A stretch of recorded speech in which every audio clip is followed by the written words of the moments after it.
recordar que este plan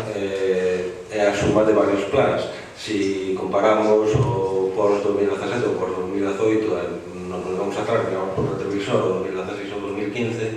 veríamos que o POS efectivamente aprobábase case sempre ou en febreiro ou en marzo, pero logo aprobábase o PAI, logo aprobábase o ITC ou o PAS, según fora o caso, e o que estaba ocasionando realmente os plans de deputación era que se aumentara moitísimo a burocracia nos concellos e que os concellos estuveran tramitando coa Diputación continuamente plans ao longo de todo o ano. Por lo tanto, se isto fora un plan ao uso que pasaba no 2015 ou 2016, aprobaríamos 24 millóns e medio.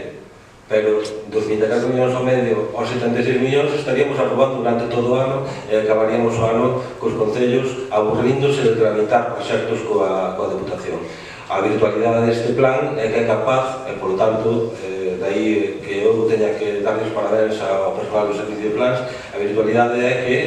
a día de hoxe somos capaces de aprobar todos eses plans en un único procedimento, o que deixa aos concellos moitas posibilidades e moito marxe para contratar a partir de agora. É case un milagro que sexamos capaces de facelo entre os concellos e a Deputación en un período tan curto de tempo que eu efectivamente creo que se é posible, que tenemos que mellorar porque vai a redundar positivamente tamén na contratación posterior.